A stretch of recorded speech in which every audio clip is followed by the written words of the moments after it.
우선 제일 먼저 지난주 자산 시장에서는 무슨 일이인데요. 이제 주요 지표들이 나옵니다. 이제 월초기 때문에 중국의 차이신 지표 나오고 미국 ISM 제조업이랑 서비스 나오고 그다음에 고용이 나오죠. ADP하고 그다음에 월간 고용. 그러고서 이제 저희가 인플레 쪽을 조금 살펴볼 수 있는 맨하임 인덱스 그리고 미국의 12월 FOMC 회의로 이 부분 좀 중요하게 보셔야 된다. 요 정도 하고 그다음에 저희 이제 한국의 경우에는 삼성전자 요날 이제 LG전자도 실적이 나왔고요. 그렇게 해서 우리나라도 이제 그 실적 시즌 요때부터 시작을 하죠. 그리고 중국의 부채 문제라든지 미국의 BBB 법안 통과될까, 미중 관세 어떻게 되냐 이런 점들이 좀 주요 포인트였다 여는 거고요. 이제 월요일 일단 가보겠습니다. 일단 그 월요일 들어가기 전에 주말 동안에 있었던 게 보니까 인도네시아에서 석탄 수출을 중단하는 거 요 얘기가 나왔죠. 이제 요게 사실 저희가 지난주에 라이브 방송할 때 저희 채팅에서 말씀을 해주셨던 부분인데요. 요 부분의 경우에는 지금 당장은 모르겠지만은 조금 좋지 않은 소식이다라고 말씀드릴 수 있을 것 같아요. 왜 그러냐면은 지금 중국이 호주산을 석탄을 쓰지 않기로 했잖아요. 외교 관계가 나빠지면서. 그러다 보니까는 중국이 어느 쪽을 많이 늘렸느냐? 인도네시아산입니다. 2021년도에 중국의 석탄의 수입 물량 중에서 70%가 인도네시아산이라고 합니다. 그러다 보니까는 이게 금지가 되고 난 이후에 월요일 날 중국 내 석탄 선물 가격이 6%나 급등을 한 소식이고요. 사실 지금 중국에서는 계속해서 수요단을 이제 공급을 석탄을 늘리기 위한 최선의 노력을 다하는 것과 동시에 수요단을 억제를 하기 위한 노력을 많이 하고 있습니다. 그러니까 피크 타임에서의 사용료 전기료를 엄청나게 인상을 한 뭐 두 자릿대가 아니라 최저가 거의 뭐 제가 볼 때 찾아보면 20% 이상씩은 피크 요금을 인상을 한 것 같아요. 이런 것들이 다 제 생각에는 그 이제 생산하는 곳들의 그 가격에, 그러니까 일단 비용에 반영되고 가격 인상을 시도를 하겠죠. 그래서 이런 점들은 상당히 조금 인플레 쪽에는 안 좋지 않겠느냐 그렇게 생각을 하는데, 예, 어쨌든 뭐 이런 일이 있었다는 거고요. 그 다음에 주말 동안에 나왔던 호재는 테슬라의 경우에 4분기 인도량이 좋다라고 발표를 했습니다. 그러다 보니까 월요일 날에 주가가 엄청나게 급등했죠. 거의 한 14% 정도 급등을 했습니다. 그리고 초유의 사태가 한국에서 터졌죠. 오스템 임플란트입니다. 무려 1,880억 원의 횡령 사건이 발생을 해서 거래가 정지가 되었습니다. 이게 이제 공시 뜬 거를 보시면은 자금 관리 이땡땡 요 사실 실명으로 이미 뉴스에는 다 나와 있죠. 자기 자본이 2천억인데 횡령 금액이 약 한 1,900억이다. 어마어마하다라는 거고요. 연결 기준으로 보아도 자기 자본이 2,590억 그리고 부채는 거의 한 1조 정도 됩니다. 그런 상황에서 지금 이마만큼의 금액이 없는 꼴이 되어 버렸으니까 사실 이제 과연 상장을 유지를 할 수 있을 것이냐 이게 이제 나중에 관건이 되겠죠. 그러면 이제 그 이외에 어떤 점들이 지금 좀 뉴스플로우가 일주일 내내 흘러나왔습니다. 어떤 것들이 조금 그 시장의 시선을 사로잡았냐라고 하면은 사실 이제 동진 세미캠에 파주개미인가요? 슈퍼개미가 있다 해가지고서 동진 세미캠의 1,400억 이상 산 개미가 있다라고 알려져 있었죠. 이게 신고까지 됐었습니다. 자금 출처에 대해 가지고서도 그냥 뭐 대충 적어냈는데 이게 다 받아들여졌나 보더라고요. 이게 나중에 아무래도 정부 쪽에서는 관리의 문제가 제기가 될 것 같은데 어쨌든 요 오스템 임플란트의 자금 관리 담당인 이모 씨가 동진 세미킴의 슈퍼개미로 무려 신고까지 하고 굉장히 대담했다고 생각을 합니다. 사실 신고하면 기록이 남는 건데 그쵸? 근데 이제 공교롭게도 이 이모 씨는 몇 년 전만 해도 그 덴티움 경쟁사죠. 덴티움의 자금관리 직원이었습니다. 근데 이제 오스템으로 이직을 한 것이고요.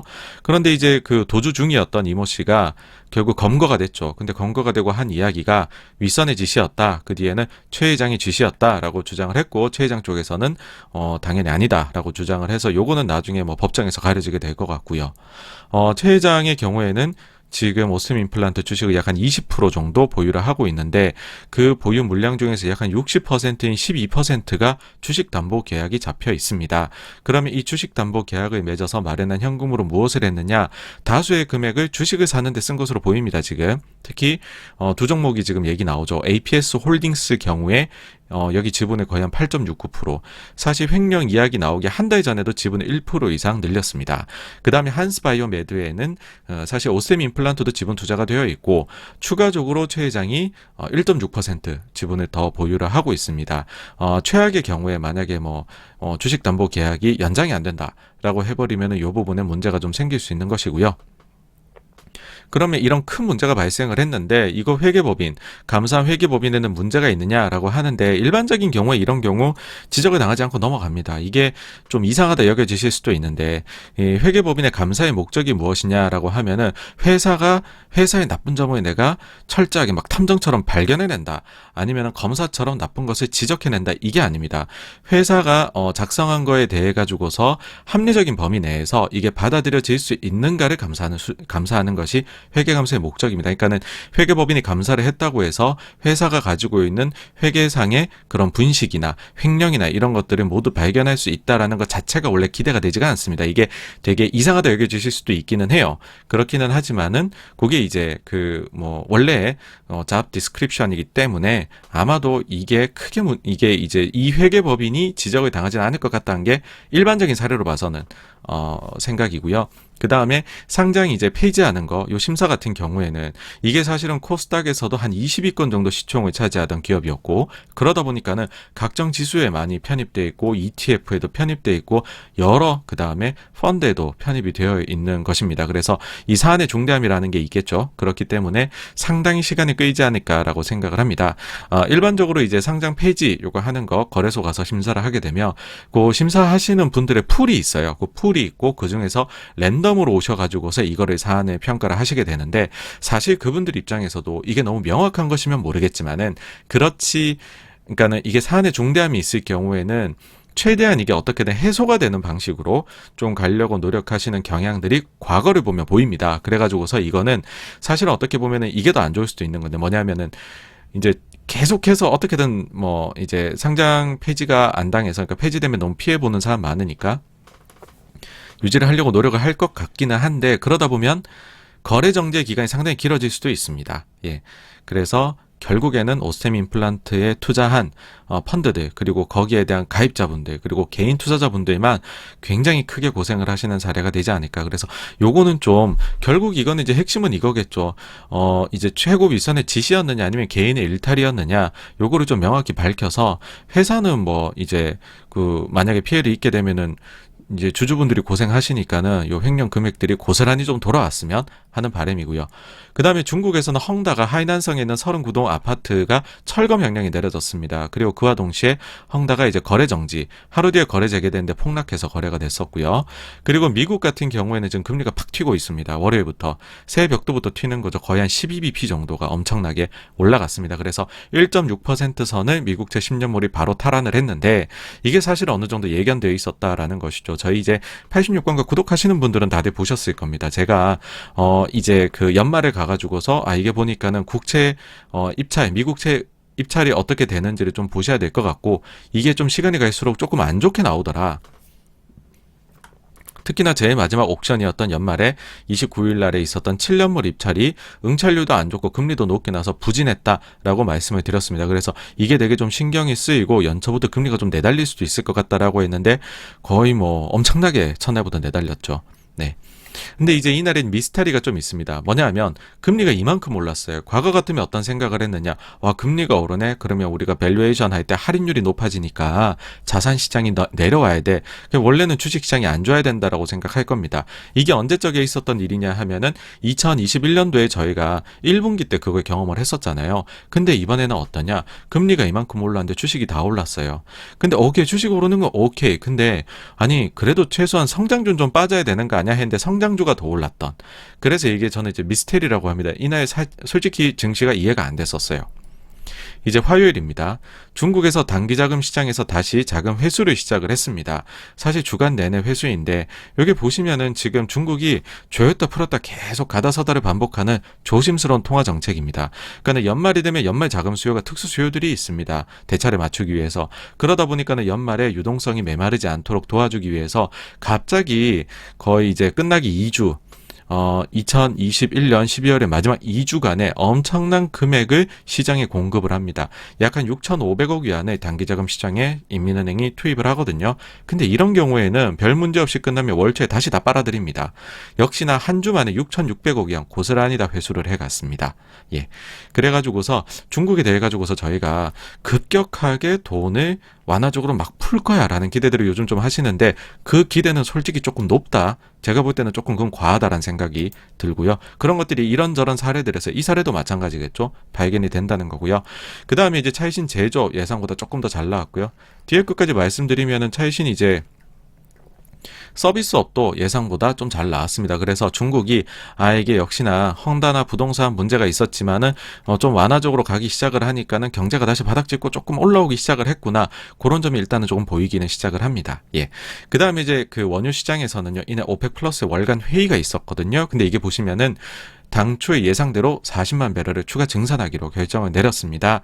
그래서 오펙에서는 그런 믿는 구석이 있는 것 같아요. 생각보다 지금 오미크론 영향이 좀 적구나. 그래서 수요가 굉장히 빠른 속도로 강인하게 살아나고 있는 것 같다. 그러니까 우리가 지금까지 감산을 큰 폭으로 했는데 그걸 다시 점진적으로 늘려가는 거 오케이인 것 같아 라는 생각을 하는 것 같아요. 그래서 추가 증산 예상대로 했고요. 여기에 대해서 미국에서 칭찬을 해줬습니다. 백악관의 젠 사키 대변인은 오펙 플러스의 결정을 환영한다고 밝혔다. 사키 대변인은 사우디, UAE 등 오펙 플러스 우방이 물가 압력을 완화하기 위해 최근 몇 주간 긴밀히 협력해준 것에 감사하다. 공식적으로 이렇게 얘기를 해주었죠. 근데 이날 유가가 잡혔냐? 올랐습니다. 자, 이제 이거는 왜 어떤 논리냐? 아니 생산량 늘리는데 유가가 왜 오르느냐? 라고 했을 때 지금 제 유가 쪽에서 사람들이 가진 의구심은 뭐냐 하면은 과연 증산을 한다고 하는데 그게 가능할까 현실적으로입니다. 과연 너네 오펙 플러스 생산량을 너네 예정대로 늘릴 수 있느냐? 왜냐하면 지금 대표적으로 러시아가 12월에도 생산량 늘리기로 했잖아요. 근데 러시아가 자기네한테 부과된 그 쿼터를 못 지켰습니다. 생산량 목표치 달성에 실패를 했습니다. 이게 지금 리비아도 마찬가지거든요. 리비아도 지금 정치적 문제 때문에 요 목표 달성에 실패를 했습니다. 여기에 이제 여러 가지 정치적인 이슈도 있고 다양한 게 있겠지만 근본적인 의문이 있는 거죠. 뭐냐면은 투자가 굉장히 줄었다는 겁니다. 그러니까 오일 산업에 대해 가지고서 ESG다 뭐다 해가지고서 그 다음에 작년에 코로나다 뭐다 해서 재작년부터 했죠. 투자 자체가 오일 산업에 굉장히 줄어있기 때문에 과연 이게 진짜 수도꼭지 딱 틀면은 물 나오는 것처럼 기름이 나올 수 있느냐. 이것도 메인터넌스 코스트가 약간의 이제 리페어가 필요하다는 거죠. 그래서 그런 부분이 너무 줄어들었었기 때문에 다시 돌린다고 원하는 만큼 기름이 나올 것이냐. 안 그러면 어떡할 것이냐. 오미크론이 만약에 진짜 별거가 아니면 수요 회복이 정말 강력할 수도 있을 것 같아. 여기에다 추가적으로 재고를 보았을 때 지금 이제 미국이 말하는 그 전략적 재고 비축류 있잖아요. 그걸 제외하고 일반적인 재고 수준을 봤었을 때에는 지금 5년치 평균 아래에 있다라는 겁니다. 이미 재고가 적다. 그러니까는 이게 유가가 올라갈 요인들만 남는 것 아니냐라는 것이 지금의 시장의 논리입니다. 다음으로 미국으로 가게 되면요. 자동차주 강세였습니다. GM하고 포드가 굉장히 강세였는데 각각 8%, 12% 정도 상승을 했습니다. 이거를 불을 붙인 촉매제는 뭐였냐면 포드가 첫 전기 픽업 트럭 F150 라이트닝의 주문이 굉장히 좋다라고 이야기를 한 것 덕분입니다. 사실 이제 그 자동차 업체들의 실적이 되게 좋거나 그런 상황은 지금은 아닙니다. 근데 여기엔 그게 있는 것 같아요. 전날에 보시면 테슬라가 우리가 판매가 잘 돼가지고서 13%가 올랐어요. 그런데 포드에서도 우리도 지금 좋아. 우리가 이제 미래 자동차들이 좋아하니까는 오케이 같이 가자라는 것들이 전반적으로 어깨에 퍼져 있는 게 아닌가라는 생각이었고요. 그 다음에 BBB 법안 관련해서 조 맨친 민주당 의원이 추가 논의 없었다라고 이야기를 해가지고서 또 한번 실망을 안겨줬었습니다. 그 다음에 미국의 ISM 제조 구매자 지수. 이제부터 이제 지표가 중요하죠. 이제 월초에는 항상 지표가 중요하기 때문에 저희가 좀 봐야 되는데 사실 ISM 제조든 서비스든 계속해서 숫자가 정말 잘 나왔습니다. 예상치가 높은데도 그를 상회하는 숫자가 60 이상의 숫자가 계속 나왔거든요. 그래서 사실 이거에 대해 그래서 이제 이걸 보면서 사람들이 미국 경제는 정말 말도 못할 수준으로 좋다라고 이야기를 해왔었어요. 주요 근거 중에 하나입니다. 그런데 이번에 하회를 했습니다. 굉장히 오랜만에 하회를 하는 것 같고요. 사실 근데 그럼에도 불구하고 58.7이란 건 정말 높은 겁니다, 여러분.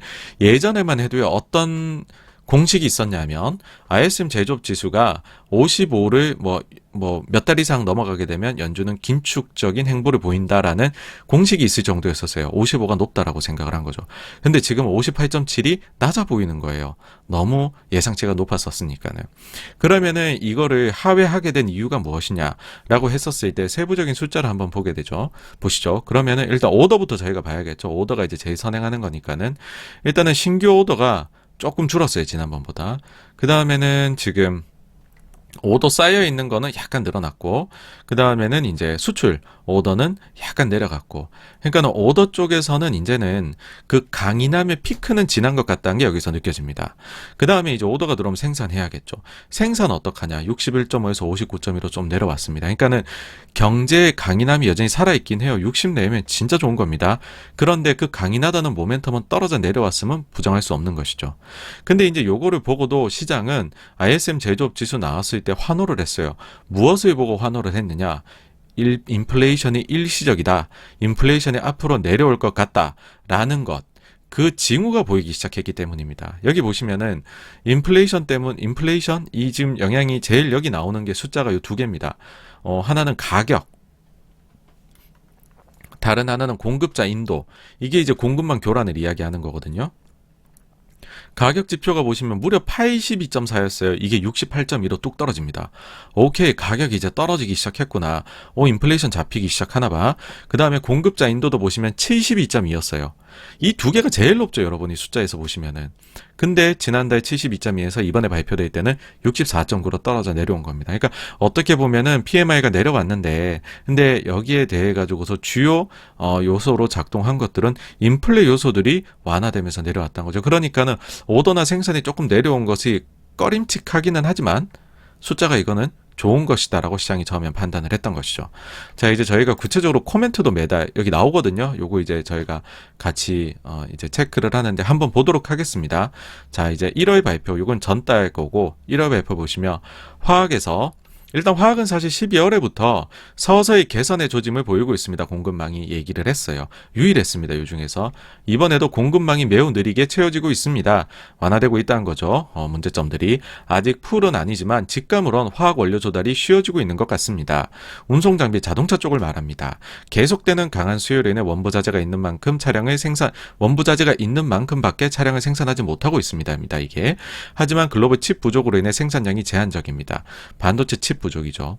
음식료 쪽 고용시장은 여전히 타이트, 이직은 계속됩니다. 사람들이 이직 자유롭게 하는 거죠. 그러니까는 이제 노동자가 갑인 시장이란 겁니다. 아직까지. 공급망 문제가 여전히 오더컷을 야기하고 있습니다. 트럭은 드물고 팀은 매일 장시간 작업하고 공급 제약을 처리하는데 이제는 지쳐 있습니다. 이그저스티드라고 돼 있더라고요. 네, 그 다음에 석유 쪽에서는 오미크론 변이로 인한 유가 하락으로 2022년 생산 및 자본 지출에 대한 우려가 생겨났습니다. 그러니까 오미크론 때문에 80불대였던 WTI가 70불 내외로 내려오자 그것만으로도 자본 지출 좀 줄여버릴까? 이런 생각이 든다는 거죠. 이렇게 돼버리면 석유 쪽에 투자가 진짜 안 됩니다. 이거는 장기적으로 인플레는 안 좋은 거죠. 가공금속 쪽 보시면 가격 상승 둔화될 것으로 보입니다. 리드타임은 천천히 줄어들고 재고는 늘어나고 있습니다. 정상과 유사한 무언가로 돌아갈 수 있는 완만한 경사를 시작하기 위한 언덕 꼭대기에 도달했기를 희망합니다. 그러니까 피크아웃하고 있다는 얘기죠. 가구 쪽 고객의 강력한 주문으로 인해 사업은 계속 좋습니다. 계속해서 노동력 자재, 운송 압박과 싸우고 있습니다. 비금속 광물 22년, 23년 건설 프로젝트 매우 강력해 보입니다. 플라스틱 고무 매우 강력한 주문 및 주문 잔고가 증가가 나타나고 있습니다. 플라스틱 원료 부족이 오더에 영향을 미치고 있습니다. 기타 제조 쪽 공급망 중단이 4분기 극적으로 증가했습니다. 여기는 증가했다 그러네요. 갑자기. 많은 공급업체가 22년 1월 또는 2월 또는 그 이후까지 제품을 배송할 수 없습니다.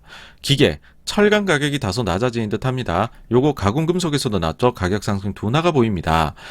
철강 가격이 약간 내렸지만 여전히 매우 높습니다. 전반적으로 공급업체 퍼포먼스가 개선되었습니다. 정시 배송이 증가했습니다. 오케이, 자 이거를 정리해보면 어떻게 되느냐라고 하면요. 현재 공급망 개선이 나타나고 있다라고 얘기한 곳이 지난달에는 화학이었고 이달에는 화학과 철강금속입니다.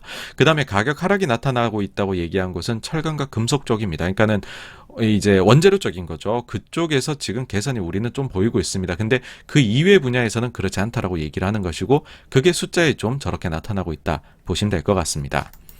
근데 이제 이렇게 보면 인플레가 좀 개선되냐 하는데 역시나 이제 이게 믹스돼 있어요. 지금 숫자들이 조금 이제 인플레가 또 안 좋나라는 게 나오는 게 그러니까는 이제 인플레가 아니고요. 그러니까 여기서는 인플레 개선되고 있다라는 약간 희망적인 얘기였다면 그 다음에는 근데 미국이 아까 전에 보니까는 오더나 생산이 약간 내려오던데 설마 벌써 경기가 약간 냉각되는 거 아니야?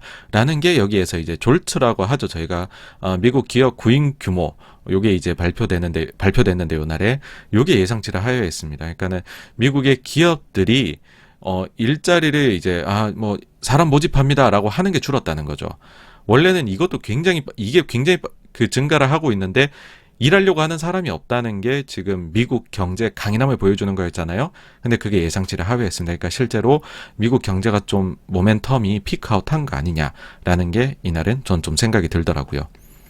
어쨌든 그래가지고서 이제 이날 보시면 이날은 완전히 이제 반대로 나죠. 그러니까는 금리 인상이라는 게 증시에서 이제 반영이 되기 시작하는데 어떤 모습으로 반영이 되었느냐? 완벽한 금리 플레이라는 거죠. 금리 상승에 따른 민감주가 올라가고 가치주가 올라가고 반대로 금리가 올라가게 되면 밸류에이션 하락의 위험이 있는 성장주가 하락하는 다우가 0.6% 오른 반면 나스닥은 1.3% 하락했죠. 그리고 10년물 금리는 또 올랐습니다. 3.8bp. 그 다음 5일 수요일날 한국으로 가게 되면 포스코가 지주사 전환 주총 통과를 위한 눈물겨운 노력을 펼치고 있습니다. 뭐냐면은 여기 이제 그 공시된 자료를 보면 이날 자회사를 상장할 때는 특별 결의를 통과해야 된다라는 거를 딱 넣었습니다. 본 회사가 유가증권 또는 이와 유사한 국내외 증권시장의 주권을 상장하고자 하는 경우 사전에 단독 주주인 포스코 홀딩스의 주주총회 특별 결의에 의한 승인을 얻어야 된다. 원래 같으면 그거죠. 뭐 이사회 결의로도 할 수 있는 걸로 할 수 있고 아니면 그냥 우리가 그냥 흔히 하는 거 있잖아요. 그러면은 그건 50%거든요. 참석한 사람의. 근데 특별 결의는 참석한 사람의 3분의 2 이상이 찬성을 해야 됩니다. 그러니까 이게 허들이 굉장히 높다는 거죠. 그러니까 포스코에서 이 정도로 우리가 허들을 높여놨으니까는 우리가 하고 싶어도 상장하기가 어렵다. 그러니까 우리의 진심을 믿어달라. 우리 지주사 가는데 좀 찬성 좀 해주십시오라고 얘기를 하는 겁니다. 근데 솔직히 이거는 뭐 저는 늘 말씀드리는 게 상법부터 개정돼야지 이거 뭐 지주사 듀얼 리스팅 문제를 이런 식으로 껌껌이 뭐 기업의 선의에 맡긴다든지 아니면은 법적으로 하나 리스트를 금지되는 걸 만든다고 해소되는 건 아닙니다. 왜냐하면 루프홀을 항상 찾거든요. 뒷구멍을 정말 잘 찾습니다. 기업들은. 만약에 뭐 이게 상장하는 건 아닌데 전략적 투자자 모집해서 프리 IPO를 해버리면 어떡할 겁니까? 30% 지분을 뭐 어디다가 줘버리고 투자 받고 70%는 이제 뭐 포스코홀딩스가 포스코 지분율이 70%가 돼버릴 수도 있는 거잖아요. 그래서 가봐야 한다. 그리고 기업들은 뭐 특별결의라고 못할 건 없습니다. 예전에 삼성물산하고 제이모직 합병도 특별결의였어요. 되지 않습니까? 그래서 이게 완벽한 답은 아니다. 그렇지만 어쨌든 노력한 모습은 보였다. 네, 라는 거고요. 그 다음에 이와 더불어서 우리 자사주도 그럼 일부 소각하고 배당도 늘리겠습니다. 정말로 엄청나게 잘 보이려고 노력을 하고 있습니다. 어떻게 보면 요것만 딱 통과되어라 제발 이라고 노리고 있는 거죠. 근데 여기에 반응을 해서 주가가 금요일까지는 올라오기는 했어요. 근데 사실 이게 현대제철하고도 오른 걸로 봐서는 그저 가치주로의 로테이션 트레이드인지 아니면은 포스코의 이런 노력의 결과인지는 알 수가 없는 것 같습니다. 아직까지는. 그 다음에 지배구조 관련해서 현대글로비스 지분 대량 매매가 있었습니다. 말씀드렸죠. 이제 그 상법이 개정됐습니다. 올해 이제 상법이 개정돼서 이제 내부자 거래 많은 기업들에 대한 허들이 낮아졌죠. 더 강화가 된 겁니다. 그러면은 현대글로비스 상장사들에 대한 게 30에서 20으로 낮아진 거고요. 그러면은 이제 정의선, 정몽구 보유하고 있는 지분율이 원래 29.9였는데 19.9로 낮춰야 됩니다. 그거를 이제 연초해버린 거죠. 근데 이제 누가 그걸 받아갔느냐라고 하면 이 이름이 어렵죠. 근데 여기 칼라일이 받아갔습니다. 칼라일이 받아갈 때 보시면 여기 특징 중에 하나는 정몽구의 지분을 다 가져갔습니다. 그 다음에 정의선은 그러니까 어차피 두 사람이 줄 수밖에 없는데 요번에 이제 그 믹스 구성이 어떻게 될 것이냐도 사실은 눈길을 끌던 요소였었는데 MK의 지분이 다 나갔고 그 나머지 부분에 ES 지분이 나간 거죠. 제가 그냥 뇌피셜로 보기에는 아무래도 이게 대주주를 위해서 처음에 만들어둔 회사인데 근데 이제 그 대주주 중에서도 ES 지분이 남아 있어야지 어쨌든 현대글로비스가 계속해서 뭐 현대글로비스가 사실 이익을 내는 원천 중에 하나가 현대차 그룹이잖아요. 계열사 물량. 그거에 어떻게든 잘 유지가 될 거다라고 생각을 당연히 제3자 투자자가 10%나 살 때는 그런 생각을 하겠죠. 근데 그러면은 이제 필요한 거는 ES가 남아있길 원하지 뭐 똑같은 물량이라면 MK보다는요. 그래서 아마도 MK가 다 나가고 ES가 그 나머지 부분만은 그러니까 그 요번에 매각될 때 최소 물량만 매각이 된 게 아닌가 생각을 합니다. 그러니까 요거 따라 가지고서 지배구조 바로 변하냐 이렇게 뭐 바로 기대하시는 분들의 자료가 많아지던데 약간은 좀 뭐 저는 뭐 올해 가장 이제 텐서프라이즈 중에도 하나일 것이다 생각은 하기는 하지만 그렇다고 해서 다음 주에 바로 하나요? 이런 것들은 아니다라고 생각을 합니다. 일단 그 현대 NG 상장이 ES의 요번에 글로비스 매각보다도 훨씬 더 금액이 크거든요. 그래서 고전까지 보셔야 될 것 같다라는 그런 이제 생각이 들고요. 예.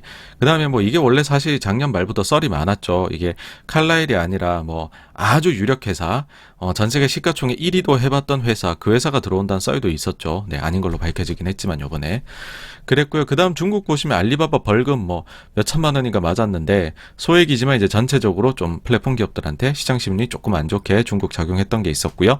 그 다음에 미국의 ADP 비농업 고용 나왔는데 예상치를 크게 상회하는 계속되는 고용 호조가 나타났습니다.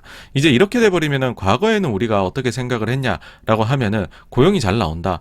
그러면 연준의 듀얼 맨데이트가 하나는 인플레, 하나는 고용인데 인플레는 이미 너무 높고 조건 충족 오케이. 고용이 충족되면 연준이 긴축을 더 빨리 하겠네인데 고용이 잘 나와서 긴축이 빨라지겠네. 금리 오르고 그러면 증시 위험 자산에는 안 좋겠네라고 지금까지 생각을 했거든요. 요즘에는 이 그 증시에 워낙이나 강세론자들이 많으시잖아요. 그분들이 논리 좀 바꿨어요. 고용 호조가 오히려 증시에 좋다. 왜냐하면 고용이 호조다? 그러면 지금까지 인플레이션 일시적 요인이 뭐였냐? 코로나 때문에 일자리에 못 돌아가가지고서 인플레가 인력 부족 때문에 온 거 아니냐? 고용이 호조다. 인력이 돌아갔다. 그러면 인플레는 일시적인 요인들, 공급망 교란이 해소가 될 것이다. 그런 주장을 펴기 시작을 하는 겁니다. 이제 일자리로 많이 복귀했으니 생산 차질이 해결이 될 거야. 근데요, 요렇게 새롭게 논리를 보통 만들면 요런 것들이 예상치 못한 사건으로 인해 가지고서 발목을 잡게 되는 게 있는데 이번 금요일에 나타납니다. 이따 한번 보시죠. 그 다음에 이제 이날에 미국의 12월 FOMC 회의록이 공개가 되었습니다. 매파적인 회의록이 공개되면서 시장이 급락을 했죠. 나스닥이 3.3% 빠졌습니다. 요거는 세 번째 꼭지에서 굉장히 자세하게 말씀드릴게요. 넘어가고요. 이때부터 이제 증시는 안 좋습니다. 그 다음 이제 6일 목요일로 가게 되면 모자회사 쪼개기 상장과 소액주주 보호, 자회사 물적 분할 동시 상장 이대로 좋은가 해가지고서 이용우 일산의 이제 국회의원께서 주관을 하셔가지고서 요런 이제 그 좋은 모임을 만드셨죠. 그래서 유튜브에서 여기서 이제 생중계가 됐는데 너무너무 안타까운 것은 내용이 너무 좋아요. 들어가셔서 한번 꼭 보시기를 2시간이 넘기는 하지만은 뭐 배속으로 해가지고 보시면 또 금방 보시잖아요. 꼭 보시기를 권해드립니다. 꼭 보시기를 권해드리고 너무 안타까운 거는 근데 이게 제가 들어갈 때 보니까는 동시 시청자가 50몇 명, 제일 많을 때가 100명 조금 넘었었어요. 너무 좋은 내용인데 너무 적은 분들이 보신 게 아닌가라는 거였고 이 멤버들이 제가 볼 때는 우리나라에서 제일 잘하시는 분들이 모이신 자리였습니다. 왜냐하면은 이관희 교수님, 저희 기억하실 거예요. 저희가 공매도 재개될 때 공매도 관련해가지고서, 자료를 쓰셨던 우리나라에서 최고 권위자시죠. 이관희 서울대 이제 경영학과 교수님 나오셨었고, 그 다음에 사실 이제 이제 상법에서 이사의, 충실 의무 여기에 대해 가지고서 문제 제기를 가장 강하게 하시고 가장 많은 자료를 쓰시고 그래서 다른 분들이 자료를 쓰실 때 가장 많이 레퍼런스로 삼는 그 분이 누구냐면 경북대학교의 이상훈 교수님이십니다. 그래서 이분도 나오셨었고 거기다가 이제 뭐 지배구조나 이런 거에 대해서 아주 날카롭게 항상 지적해 주시는 권순우 머니투데이 기자님도 나오셨고 해서 이건 정말로 볼만합니다. 이용우 위원님도 계시고요. 그래서 권해드리고요. 그 다음에는 이제 뭐 차이시는 아까 말씀드렸고 미국 신규 실업수당 청구 건수 예상보다는 조금 높지만 뭐 계속 좋습니다. 좋고 그 다음에 이제 이날 ISM 서비스 나왔는데 사실은 이제 사람들이 어떤 기대를 했냐면 제조업 쪽을 보고서 그런 생각을 했죠. 이거 일시적 인플레가 좀 해소되는 숫자들이 나오네. 가격하고 공급자 인조가 내려가니까. 그러면은 그 다음에 사람들이 근데 그날에 뭐가 나오냐면 연준에 이제 12월 FOMC 회의록이 공개되는데 그게 너무 매파적이었잖아요. 그래서 증시가 빠졌단 말이죠. 그러니까 이제 그 사람들이 관심을 가진 게 보통은 ISM 제조업이 훨씬 주목을 받습니다. ISM 서비스업은 주목도가 낮아요. 근데 이번 주에서는 서비스업이 어떻게 보면 더 주목을 받았습니다. 왜 그랬었냐 하면은 그러면은 이제 머티리얼 단의 원자재 단에서의 이제 인플레는 뭔가 피크를 친 것 같다. 근데 그러면은 인플레가 피크여야 되는데 우리가 생각했던 그 일시적 인플레들. 근데 만약에 여기서 구조적 인플레가 온다라고 해버리면 그 뒤에 다가오는 것은 서비스업 쪽이거든요. 서비스업 쪽에서 뭐 임금이 상승하고 막 이러면서 인플레가 이제 일시적이었던 것이 이제 국가적으로 심리가 확 퍼져나가서 그게 구조적으로 변해가는 과정이거든요. 그게 다음 스텝인 건데, 그러다 보니까는, 야, 이거 서비스 쪽에서도 일시적 인플레라는 신호를 강하게 줘야 된다. 그래야지 증시가 이거 다시 회복할 수 있다. 그래서 ISM 서비스에서도 일시적 인플레라는 신호가 강하게 나오기를 사람들은 기대를 했습니다. 근데 어떻게 된지 결과 한번 보실까요? 일단 헤드라인 숫자가 시장 기대치를 크게 하회했습니다. 예상치가 66.9였는데 62밖에 안 나왔어요. 근데 여기에 주요 요인이 무엇이냐라고 하면 보시면은 일단 저희가 늘 말씀드리지만 오더부터 봐야 됩니다. 신규 오더가 69.7에서 그 전달 이번에는 61.5로 급감했고요. 물론 60 이상도 좋은 숫자긴 하지만 너무 내려왔죠. 그 다음에 이제 경제 활동하고 생산이 74.6에서 67.6 높은 숫자긴 하지만 급하게 내려왔습니다. 그 다음에는 이제 보시면은 이제 재고 잔고 아까 오더 잔고 이것도 65.9에서 62.3으로 급속히 내려왔고 그 다음에 이제 이제 수출 오다 요것만 이제 57.9에서 65. 어떻게 보면 제일 중요도 낮은 애만 살짝 올라온 것이죠. 그러다 보니까는 이게 뭘 얘기하는 거냐면은 경제가 생각보다 빨리 피크아웃 하네. 근데 물론 이런 얘기는 할 수가 있어요. 제가 이제 그래서 오묘하다고 적은 거거든요. 요거 딱 보자마자 야 요거는 좋게 안 여기겠다. 이제 왜 그러냐면은 경제는 좋아야 되거든요. 기본적으로 지금 미국 증시를 이끌고 있는 거는 경제는 일단 좋다라는 거기 때문에. 근데 그게 좀 안 좋게 나온 겁니다. 자, 그러면 바로 다른 논리가 나오죠. 방어 논리가 오미크론 때문이야. 잠시 삐끗해 보일 수 있어. 오미크론 때문이야. 이 얘기가 앞으로 계속 할 겁니다. 숫자들이 좀 슬로우 다운 할 수 있어. 오미크론 때문이야. 이 얘기를 계속 할 겁니다. 근데 어쨌든 그러면 오미크론을 사람들이 이제 겁을 안 내는데 그러면 이거 피크아웃 하면은 다시 올라가겠네인데 이제 그때까지는 계속 의심을 하겠죠. 진짜 진성으로 경기가 피크아웃인 건지 아니면 오미크론 때문에 일시적인 건지. 그 다음에 그러면 일시적 인플레는 어떠냐라고 하면은 두 가지 보죠. 저희가 하나는 가격이고 하나는 공급자 인도인데 공급자 인도는 확 내려왔어요. 75.7에서 63.9. 일시적 인플레가 이제 해소가 되고 있군. 좋은데 문제는 가격입니다. 82.3이 82.5로 안 내려왔어요. 그러니까는 이거 오묘하다는 거죠. 한번 불붙은 인플레 심리가 아직까지 가격에 계속해서 녹아 들어가고 있는 시기인 것 같다. 그러면 이건 좋지 않은 거거든요. 그러다 보니까는 이제 이게 나오고서 증시가 별로 반응을 못 했었어요. 네, 그러면 이제 또 코멘트들도 한번 살펴보면요. 숙박 및 음식 쪽에서 레스토랑에 필요한 물품을 조달하기 위한 궁금한 문제, 인력 수요와 함께 현재 우리의 가장 큰 장애물입니다. 21년 8월에 딱 한 번 가격 인상했는데 또 다른 가격 인상을 고려하고 있습니다. 인플레 요인이죠. 농업 쪽에서, 그러니까는 농업임업 쪽에서 공급망 이슈 계속되고 있지만 우리는 적응해 나가고 있습니다. 요거는 긍정적이죠. 건설 쪽, 재료, 연료, 노동, 숙박 등에 대한 비용 상승은 지속 불가능한 방향으로 계속해서 마진에 부정 영향을 미칩니다. 인플레가 계속되고 있다는 거고, 금융 쪽, 우리 회사 및 공급 회사들의 정상보다 높은 직원 감소가, 그러니까 직원들이 많이 이직하거나 은퇴한다는 거죠. 일을 그만두거나.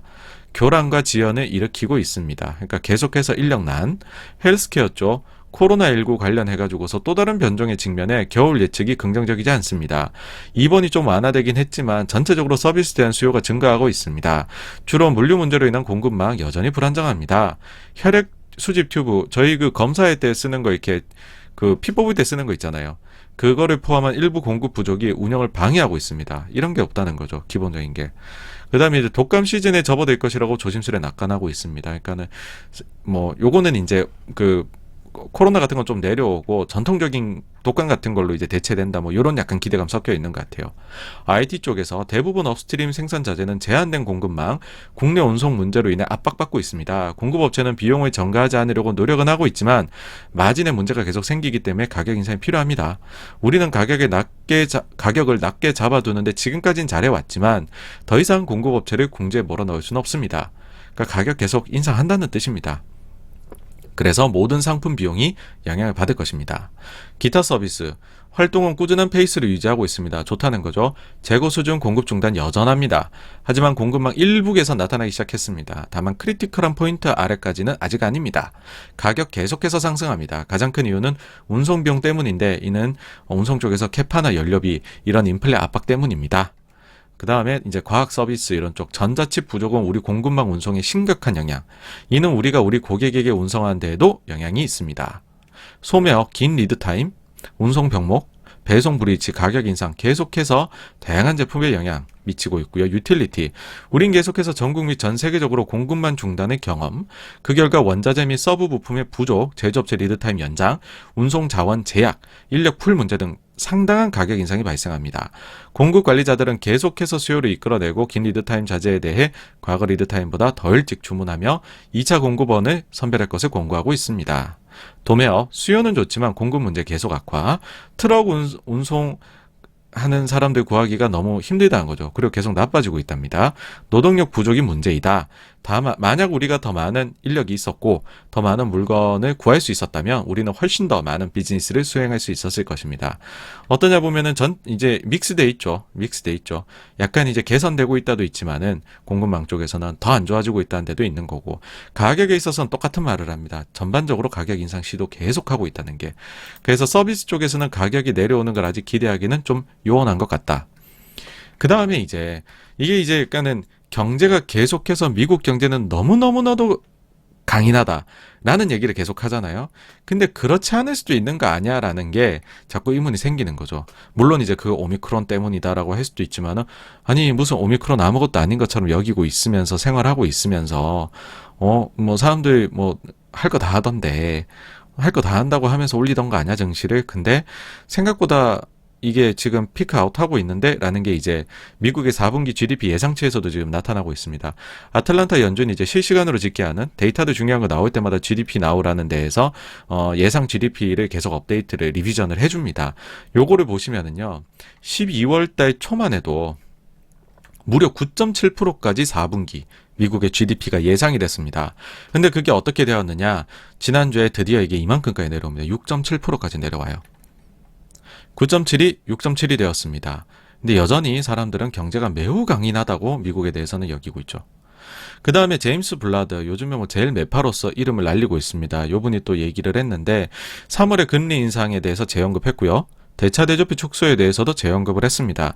이게 사실 작년 말에 이미 블라드는 얘기를 했던 것입니다.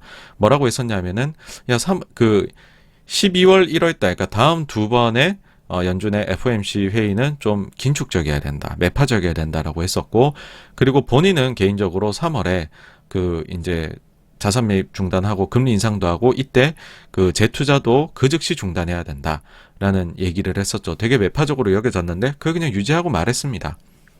근데 이제 이날은 약간은 또 시장을 안도시키는 얘기도 해줬어요. 다만 인플레에 따라 금리 인상 계획이 수정될 수도 있다. 데이터 디펜던트이다. 요분은 이제 원래 작년에는 투표권 없다가 올해 1월 앞으로 있을 FOMC에서는 투표권이 있는 분입니다. 매파가 들어오는 거죠. 어쨌든 그래서 요 날에는 이제 증시가 전반적으로 좀 약세, 금리는 계속 오릅니다. 사실 뭐 지난주 금리 계속 올랐기 때문에 매일매일 쉬지 않고, 그 다음에 7일 금요일 가게 되면 우리나라에서는 삼성전자 4분기 잠정 실적 발표를 했는데, 삼성전자는 사실 믿고 보는 실적입니다. 왜냐하면 항상 예상하는 것보다 약간 더 잘 내주거든요. 근데 요번에 정말 오랜만이었던 것 같아요. 예상보다 약간 하회하는 실적이 나왔습니다. 주요한 이유는 그거였죠. 이미 언론에서 뭐 지지난주에 나왔습니다. 삼성이 이제 전 직원들한테 그룹에 200%의 특별 성과급을 지급을 하겠다. 그래서 요것 때문에 컨센을 하회한 실적이 나왔죠. 근데 요거를 제외해도 뭐 MC 쪽에서 약간의 비용이 들어갔고 이런 얘기들을 쓰시더라고요. 그래서 이걸 제외해도 사실 컨센보다는 약간 낮은 숫자가 나오긴 했습니다. 그래서 비용을 어떤 거에 들어갔냐라는 것까지 다 합쳐서 사실 실적은 좋다. 그리고 지나간 실적 보지 마시고요, 앞으로를 보십시오, 막 이렇게 얘기를 했죠. 그리고 이걸 보면은 이거는 반도체 쪽의 문제는 아니니까는 하이닉스가 더 좋은가 봅니다. 그래서 하이닉스가 더 올라야 돼, 콩짝콩짝 이러면서 이제 요 실적을 그렇게들 해석들을 하시던데, 어쨌든지 간에 실적은 일회성 요인이 가급적이면 플러스가 나오는 게 좋죠. 그러니까 저희 채널에서는 계속 말씀드린 게 11월 중순부터 증시가 역금융 상세에 들어가고 있는 것 같고, 4분기 실적 시즌이 거의 얘기 나올 2월 달이면은 본격적으로 역실적 장세에 들어갈 거다라고 얘기를 드린 바가 있습니다. 4분기 실적이 생각보다는 약할 것 같다라는 예상하에서 나온 거였었고, 실제로 어떨지는 이제부터 지켜보셔야 되는데, 지금까지 솔직히 봐서는 실적이 그렇게 잘 나오는 것 같지는 않습니다. 솔직히 말씀드리면 이거 전부 다 특별성과급 주는 거 기사에 이미 다 나왔었는데, 그 사이에 나오는 레포트들에서도 이게 컨센에가는 이익 추정치에 반영이 안 됐었거든요. 그러면은 모르겠습니다. 저는 이런 것들을 자꾸 일회성으로 여기는 거를. 자, 그다음에 중국에서는 부동산 업체들에 대해 가지고서 원래 사몽선이라는 거, 이게 이제 2020년 8월 달에 규제였죠. 은행 그 부동산 업체들에 대해서. 그러고 나서부터 이제 헝다 사태가 본격 터진 건데, 이 사몽선에서 M&A 대출, 그러니까는 부동산 업체들끼리 부실하면 니들끼리 합종 연행하라는 겁니다. 그래서 그 업계를 좀 클린화해라, 니들끼리 알아서 민간 돈 써가지고서 거기에 쓰는 대출 자금들은 사몽선에서 제외를 해줄게라는 당근책이 나옵니다. 부동산 업체들한테 좀 당근책이 나온 거고, 어떻게 보면 그만큼 이쪽이 안 좋은 겁니다, 상황이. 그 다음에 아무도 예상 못했던 거예요. 유럽의 소비자 물가는 뭐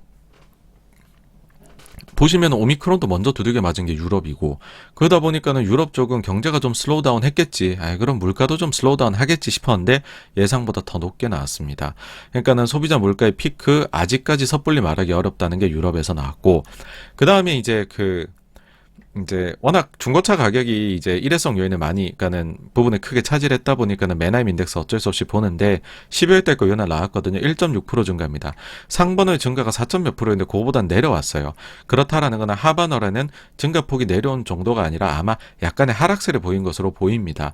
만약에 하락세를 보이기 시작했다라고 하면은 바이든 대통령 말이 맞기는 한 거죠. 요거는 계속해서 봐야 되겠습니다. 어쨌든 월간 기준으로는 올랐습니다. 그 다음에 미국의 월간 고용 보고서, 이게 뭐 굉장히 중요했죠. 보시면은 이거는 2중 3중으로 매파적으로 나온 겁니다. 자, 취업자 수가 예상치를 하회를 했습니다. 19.9만, 예상치는 45만인데 언뜻 보면 그럼 원래 같으면 몇 달 전 같으면 그런 거죠. 요것만 딱 보면 취업자 수 예상보다 적네, 그러면은 고용이 생각보다 안 좋네, 그러면 연준이 긴축의 속도를 늦추겠네 인데, 아까 전에 말씀을 드렸죠. 새로운 논리가 나왔다고 최근에. 오케이, ADP 고용이 너무 잘 나왔거든. 그러니까는 이런 얘기를 해야 돼요. 고용 호조가 오히려 인플레이션은 내리는 요인이기 때문에 오히려 좋아. 이 일자리로 많이 복귀해 생산 차질이 해결이 되니까 오히려 좋아라고 했던 게 이제 발목을 잡는 거죠. 오히려 좋아라고 했는데 사람이 안 늘어. 물론 이제 제가 요 전달 거 월간 고용하고 ADP 차이 말씀드리면서 이게 왜 이렇게 나오는지를 말씀드린 바가 있어요. 이게 시차가 존재하고 결국은 비슷하게 간다라고 말씀을 드린 바가 있는데, 그래서 이 요인이 이제 뭐 이거 보고서 고용이 뭐 절대적으로 너무 안 좋다 이런 건 절대 아닙니다. 이것도 올라가겠죠. 리비전 되겠죠. 근데 어쨌든지 간에 절대 숫자 자체는 적었단 말이죠. 그러면은 인플레이션을 완화시켜주기 위해 사람들 일자리 나가야 되는데 그거는 예상보다 적어. 근데 사람들이 일을 안 하려고 해가지고서 실업률은 예상치를 훨씬 하회를 해버렸어요. 이거는 연준이 보고 있는 소위 말해 완전 고용을 판단하는 가장 중요한 거는 뭐 여러 가지 본다 하지만 뭐니 해도 실업률일 수밖에 없거든요. 연준이 얘기하는 그 완전 자연 실업률 4%거든요. 그걸 이제 뚫고 내려갔습니다. 그러니까는 이제는 연준 당장 1월부터 QE 끝내야 되는 거 아니야? 요거 보고서 그런 얘기가 벌써 나옵니다. 그 다음에는 또 이게 이제 뭘 사람들이 이제 중요하게 봤냐면 이제 실업률하고 더불어 경제활동 참가율인데 이건 그냥 예상대로였고, 그 다음에 뭘 사람들이 눈여겨보려고 했었냐면요. 이겁니다. 시간당 평균 임금. 이게 뭐냐면 아까 전에 ISM 제조 비제조, 그러니까 서비스 말씀드렸죠. 그 다음에 서비스 쪽에서 구조적인 인플레가 나온다라고 해버리면은 이제 가격이 안 떨어질 것이고, 그를 사실은 서비스 쪽에서 주요하게 뒷받침하는 거는 높은 임금이거든요. 그래서 높은 임금이 만약에 이어지게 되면, 예상보다 높은 임금이, 그러면 이게 구조적 인플레로 넘어갈 수 있다는 두려움이 있습니다. 그래서 평균 임금은 좀 낮게 나오기를 원했죠. 증시를 좋게 본 사람들한테는. 근데 시간당 평균 임금은 예상을 상회를 해버린 겁니다. 그러니까 최악이 나온 거죠. 인플레 병목을 풀어줘야 되는 사람은 생각보다 안 늘었고, 근데 연준이 가장 완전 고용을 보는데 중요하게 보는 지표는 완전 고용을 이미 뚫고 내려갔고, 그 다음에 구조적인 인플레를 판단하려고 할 때 이제부터 중요하게 제일 보는 게 임금인데, 그 임금은 예상보다 너무 높게 나왔다는 거죠. 그러니까 안 좋은 거죠. 제가 지금까지 본 월간 고용 보고서 중에 코로나 이후에 가장 매파적으로 읽힐 수 있는 숫자 조합이 나온 것 같습니다. 그래서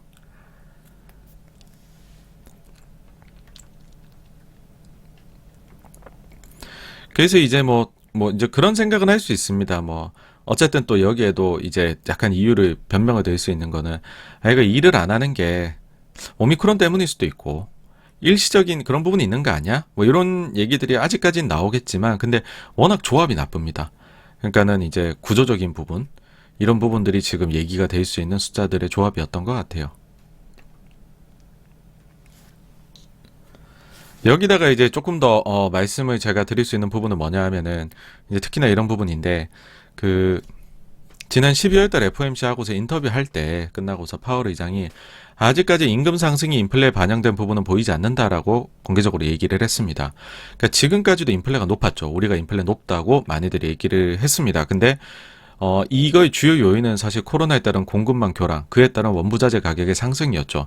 그러니까 요거를 많이들 얘기를 했었습니다. 그러다 보니까는 사실 이게 정도나 기간에 대한 예상의 차이이지 사람들이 뭐 이거는 막 좀 일시적인 것 같아라는 생각들이 많이들 했죠. 그래도. 근데 여기서 이제 정말 문제가 되는 거는 그래서 인플레 심리가 만연하고 그러다 보니까는 이제 임금 노동자들이 실질 구매력이 인플레가 너무 나가니까는 떨어지니까는 임금 올려달라는 요구를 회사에 굉장히 할 것이고 그러다 보면은 임금이 팍 올라가면은 서비스업을 중심으로 해가지고서 이제 완연한 인플레가 나타날 수도 있다. 이게 이제 걱정하는 건데, 그럼 이건 구조적이다라고도 얘기를 할 수 있는 건데, 뭐 사실 이제 이런 논리에 많이들 안 익숙하실 거다라고 생각을 해요. 왜냐면 이건 되게 전통적인 논리거든요. 그리고 최근 여러분들이 한 20년간 못 보신 논리거든요. 그러니까는 이제 이 이유는 뭐냐면은 중국이란 나라가 디플레이션을 전 세계에 수출하기 시작하니까는 중국이란 나라가 전 세계 공장이 되었고 근데 노동력이 굉장히 값싸요. 그러니까 중국이 상품을 수출하는데 남들보다 훨씬 싼 가격의 제품이라는 게 있는데 싼 가격에 수출을 하는 거잖아요. 그러다 보니까는 이제 중국이 WTO에 가입한 이후에는 글로벌에서 그렇게 인플레가 보인 적이 없습니다. 그러다 보니까는 요런 논리 자체가 생소하시죠. 근데 요 논리는 과거에는 굉장히 유행을 했던 논리입니다. 이게 이제 뭐냐 하면은 필립스 곡선이 살아난다는 걸로 제가 다시금 말씀을 드릴 수 있을 것 같아요. 이게 이제 경제학과 들어가시면은 저는 이제 04학번인데 가가지고서 경제학 원론 딱 들은 필립스 곡선 얘기하는데 안 와닿죠. 야, 안 맞거든. 제가 회사에 와가지고 봐도 안 맞거든요. 근데 그게 지금 혹시 맞아 들어가는 것 아니냐라고 얘기를 하는 겁니다. 필립스 곡선이란 건 무엇이냐? 인플레이션하고 물가 상승하고 실업률은 역의 상관관계이다. 즉 실업률이 내려가면 그럼 고용시장이 타이트하다는 거죠. 인플레가 온다는 겁니다. 자, 그러면은 실업률이 낮아진다는 거에 대해서 다른 말로 뭐냐 하면 명목 임금 상승률이 높아지면 그러니까는 기업들보다 지금 노동자 갑이 되죠. 그럼 임금 상승이 올라가겠죠. 그러면은 실업률이 낮아지게 그럼 이제 실업률이 낮으니까 이런 현상이 발생하겠죠. 이거를 조합해 보면 뭐냐 하면 명목 임금 상승률이 높아지면 인플레이션이 온다라는 겁니다. 그게 지금 이제 걱정을 하는 부분입니다. 그래서 이 시간당 평균 임금이 높아지는 거가 너무 높게 나오는 거는 뭐 그렇게 생각하실 수 있습니다. 이거 행복회로를 돌리면 야 그러면 구매력이 올라가겠네. 근데 뭐 그 이게 전통적인 논리 이게 살아나 버리면은 이게 이제 오히려 인플레 우려가 더 커지기 때문에 그런 논리는 쏙 들어가야 되겠죠. 그 다음에 요 날에 바이든 대통령이 나와서 또 코멘트 한 게 있습니다. 인플레에 대한 굉장히 강한 의지를 표명했고요. 잡아야 된다. 그 다음에 연준의 정책 목표 달성 가능할 것이다. 강한 의지를 표명을 했습니다. 근데 이미 뭐 내려가고 있다. 더 이상 이런 말을 안 하더라고요. 그래서 이것도 다음 주 CPI 나오는데 높게 나오는 거 아니야? 그런 생각이 들고 콕 꼬집어서 한 산업을 욕했습니다. 자동차 가격이 너무 높다고 했어요. 모르겠습니다. 우리나라도 이런 적이 있었죠. 과거에 라면 가격 올리지 마라. 자동차 가격 못 올리는 거 아닌지 걱정이 좀 됩니다. 어쨌든 이래서 이날도 계속 로테이션 트레이드 나왔습니다. 다우는 약보하. 근데 전반적으로 증시 약하죠. 그게 나스닥은 1% 하락. 금리는 계속 오르고. 예. 그 다음에 이제 뭐 본격 실적 시즌 이제 시작을 앞두고서 팩트셋에서 이제 자료를 냈습니다. 뭐냐 하면은 이제 이제 다음 분기에 대한 예상으로서 기업에서 발표하는 건데, 그러니까는 이제 그 S&P 500 기업들 중에서 이제 그 이익에 대해 가지고서 향후에 대해서 네거티브하게 얘기하는 비중과 그 다음에 긍정적으로 부정적으로 얘기하는 비중과 긍정적으로 얘기하는 비중, 요걸 이제 나타낸 것이거든요. 그렇게 했었을 때 이 빨간색이 부정적으로 얘기하는 거고 파란색이 긍정적으로 얘기를 하는 겁니다. 코로나가 터진 이유로 보시면 항상 긍정이 높았죠. 항상 긍정이 높았고 이게 정말로 실적에 반영된 건 뭐냐 하면 애널리스트들의 추정치보다 훨씬 높은 20% 이상을 애널리스트 추정치를 상회하는 그런 이제 결과가 나왔습니다. 실적이 진짜 좋았던 거죠. 예상치를 상회하는. 그게 이제 증시를 견인을 했었고 밸류에이션 PER 멀티플이 확장되는데 제가 볼 땐 제일 큰 도움을 줬다라고 생각을 해요. 근데 3분기에 그 폭이 이제 두 자릿대로 떨어졌죠. 그러니까는 10% 내외로 그러니까 두 자리 내외? 그럼 똑같은 거잖아. 그게 아니라 이제 10% 내외로 떨어졌죠. 반토막이 났습니다. 실제로 보시면 네거티브 비중이 과거 대비 높아졌죠. 근데 지금 4분기에 대해서는 어떻게 얘기하냐? 코로나19 처음입니다, 여러분. 네거티브가 포지티브를 넘어섰습니다. 과연 4분기 실적이 어떻게 나올지, 과거의 트렌드처럼 20% 이상의 그 애널리스트들의 추정치를 상회하는 숫자가 나올지, 10% 내외가 나올지, 아니면 애널리스트 추정치에 미트하거나 하회하는 숫자가 나올지 한번 지켜보시죠. 그 다음 미국제 10년물 보시면은 다시금 거의 뭐 지붕 뚫고 하이킥이고, 전년도에 있었던 2021년도 3월 달에 1.77을 장중에 한번 넘어섭니다. 고점을 넘어서고 뉴 하이가 나오면 보통은 더 가는 경향이 있거든요. 그래서 제가 볼 때는 좀 더 내달리지 않을까라는 생각이 있고, 그 다음에 우리나라 환율 보면 뭐 미국의 금리 저렇게 올라가면 우리 같은 신흥국들의 환율이 제대로 있을 수는 없습니다. 그리고 우리는 또 최근에 보시면은 수입은 증가하는, 그러니까는 에너지 가격이나 우리 수입해야 되는 것들의 비용은 증가하는데 수출 가격 그게 반영될 수 있을까, 올릴 수 있을까? 당장은 안 되거든요.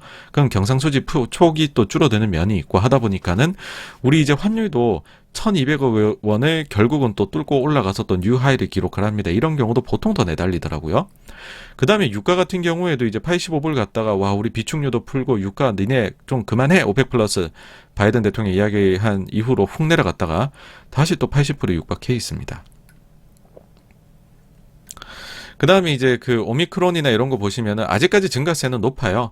근데 이제 이게 치명적이지는 않다는 것도 이제 계속해서 나타나고 있죠. 그래서 오미크론은 사실은 뭐 어떻게 보면 우리의 보건 쪽 관점에서 봤었을 때는 그 전에 코로나 사태 때보다 심각하지는 않은 것 같다는 맞지만 어쨌든 증가세 피크는 아직까지 나오지는 않았다라는 거고, 뭐 총평은 사실은 이게 제 비워둔 이유가 지금까지 말씀드려온 게 있고 오늘도 제가 말씀드리는 것에서 뉘앙스들을 들으신 분들께서 많이 느끼셨을 것 같아요. 그러니까는 사실 좋은 숫자들이 잘 안 나오고 있습니다. 그러니까는 뭐 이게 역금융에 들어갔다라고 보고 있는 의견인데 그 의견을 바꿀 만한 것들은 안 나오고 오히려 그 의견을 강화할 만한 것들이 사실은 점점 더 나오고 있는 상황이에요. 그래서 그냥 똑같은 의견을 가지고 있다. 그거를 총평으로 말씀드릴 수 있을 것 같습니다. 다음 주에 보셔야 할 것은 뭐가 있느냐라고 하면은 이제 중요한 거 꽤 많이 나옵니다. 일단은 화요일 날에 파월이 연준 의장으로 재지명이 됐죠. 이 인준 관련한 청문회 상원 있습니다. 이때 또 뭐 이제 테이퍼링 언제까지 할 거냐, 금리 인상 언제 할 거냐, 그 다음에 자산 재투자 중단 어떤 스케줄로 할 거냐 막 물어보겠죠, 그렇죠? 예, 그런 게 있을 거고. 그 다음에는 이제 물가 나옵니다. 미국 소비자 물가. 그 다음에 또 우리나라 금통이 있고 중국 수출입이랑 그 다음에 미국 소매 판매도 저는 좀 주목을 하고 있습니다. 왜냐하면 10월은 시장 예상 대비 좋았는데 11월은 예상 대비 나빴고 그러면 이제 12월 숫자가 이때 나오는 건데 그 이제 마스터카드 데이터 보면은 좋다라고 얘기했고 할러데이 시즌에서, 근데 또 JP 모간에서는 자기네들 상업용 카드 숫자 봤었을 때 나쁘다고 했으니까 미국의 GDP의 3분의 2는 그 이제 소비인데 그게 과연 정말로 좋은 경제 지탱하고 있는지를 한번 봐야 될 것 같다라는 생각입니다. 예. 그래서 여기까지가요. 지난주 자산시장에서는 무슨 일이에 대한 부분이었고요. 다음 꼭지로 넘어가도록 하겠습니다.